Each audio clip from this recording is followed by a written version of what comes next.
So this is part 2 of the Porsche Cayenne S lift kit. So now we're gonna be doing the front. So this is a 3-inch lift kit. Well, this is actually a 2-inch. I'm gonna be adding plates that are going up here, but this main part is gonna go right here. Actually, they're gonna be these kind of plates.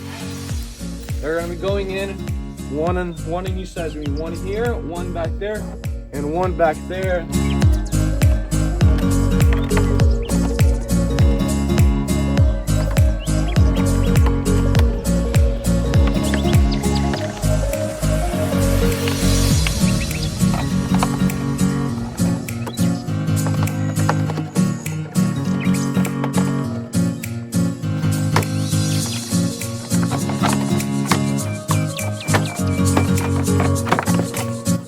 Put the little circles, one in here, one back there, and one back there. I'm pretty sure.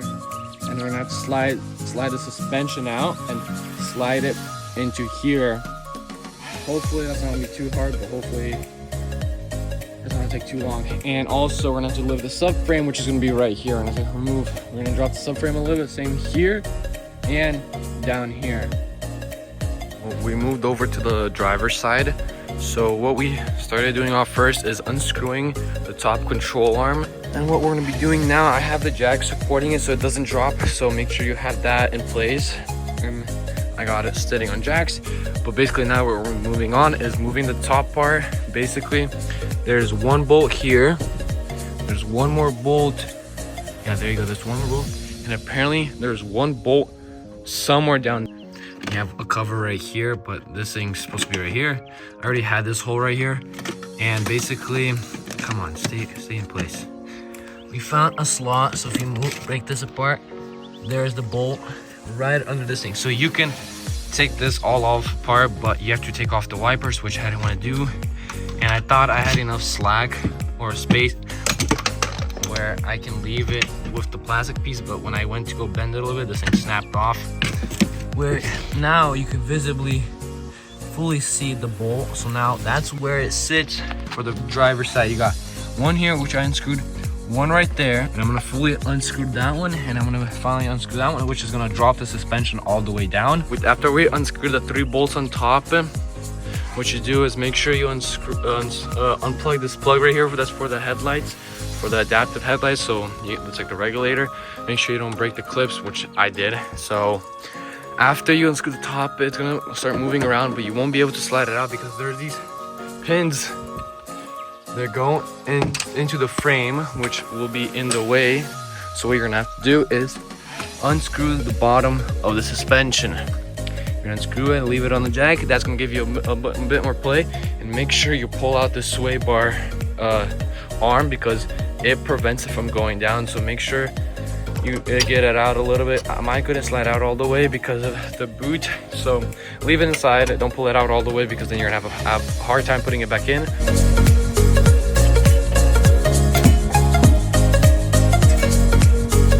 There you go. There's 4 bolts, one right here, one down here, same thing on this side, one right there, and one down there. You're gonna unscrew it, which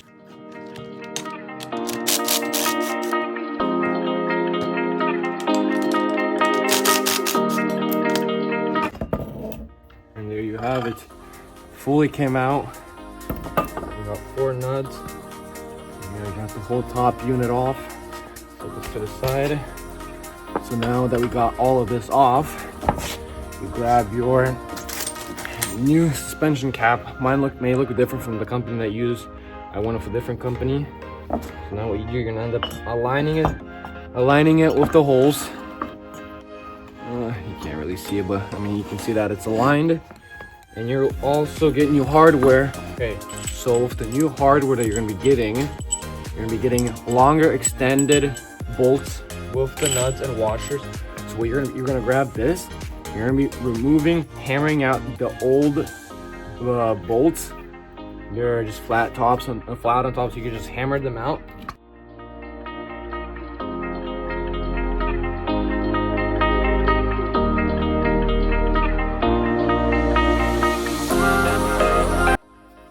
Simple as that. All 4 of them came out.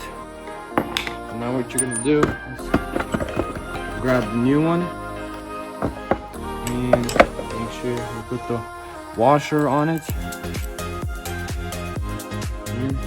Drop it into the new hole. It's gonna look like this.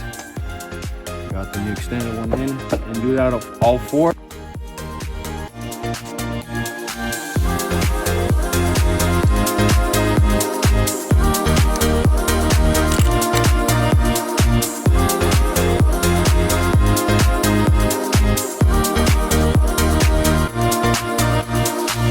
Make sure if you're doing the driver's side, so make sure the slope is out.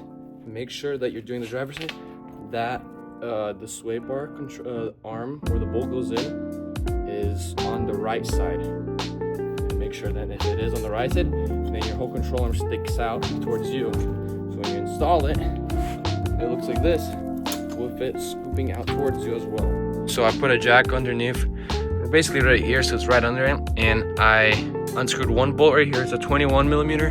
Same thing right here. There's one more as well right there. You unscrew it, you have it resting on this thing, you unscrew the bolt completely, and then you start slowly lowering down the jack, and the subframe will slowly go down. And now you grab your hooky pucks for your cab lift, and you just slide them in. I have to use a pry bar just because that side is still tight, so it's not going as much as I need to be able to move it around freely.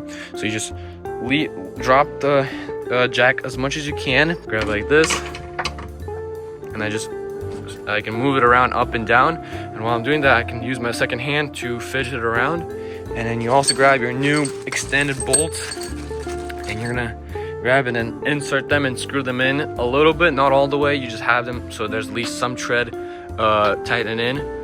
And then you do the same thing on the other side, or on the back side. You also grab these same hockey pucks, because you also have these little ones. Well, not most of them, but I do. I have these little hockey pucks, which are gonna be going on top of the suspension. Right when I'm putting it in, I have to put it on top and then be able to install it completely. Euro-wise, it does differently. They just have this plate completely 3-inch, so you might not have these little ones. I do. Moved over to the passenger side because I got stuff drying over there. It's for my own purposes. But what we did is we removed the top control arm, and then we slid out a little bit of the sway bar arm. So there's a little bit more play. I'm gonna end up hammering it out all the way after this. But now we moved over here. We unscrewed one bolt right there, and one bolt right there. Basically, if you look at the coolant, it's right here. There's one somewhere down here. I haven't found it yet, and I'm not trying to break this, but man, this thing's starting to piss me off already slowly. But I don't know, I haven't located it yet. Good news, I found the bolt. It's actually pretty simple, it's pretty straightforward. So under this piece, basically this is a full one piece. Instead of removing it, just loosen 1, 2, I think that's just 2 bolts, yeah. And if you look under, there's gonna be this unit right here, there's gonna be this vent, and right behind it, you can see it right there. That's the bolt that you're supposed to reach. Okay, we got the suspension off, we got the new bolts on. So now on this side, when you're gonna be putting the new upper control arm on, make sure your sway bar arm is on the right side and it's swinging out towards you. And then you'll be able to grab and put this control arm like this, the pin facing you as well. Make sure that's aligned properly so you don't have to redo it later on.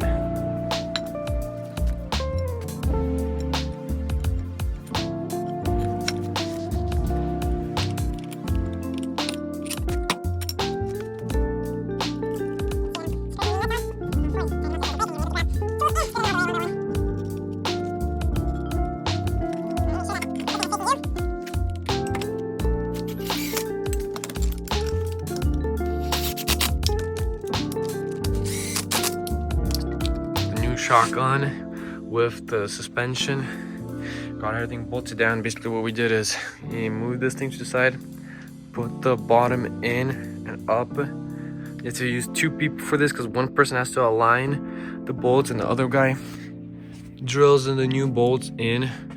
So one here, one right there, and and then one is down at the bottom right here. And basically you just have one person aligning here, and then when you're screwing this in, when you're putting it on, it's gonna be just screwing the whole screw. So there's a star bit under, so you have to hold it in, and then you'll be able to screw this bolt in. So after finishing the whole thing, after installing the 3-inch lift kit in the front and the rear, this is the final look. So currently, as of right now, it has 33s and 12.5s, 18s with a 1.3-inch spacer. So it might look different from what it was in the beginning of the video. So this is what it looks like. Not too bad. This thing sits pretty nicely. It doesn't stick out this much. I wish this rear end sticked out a little bit more.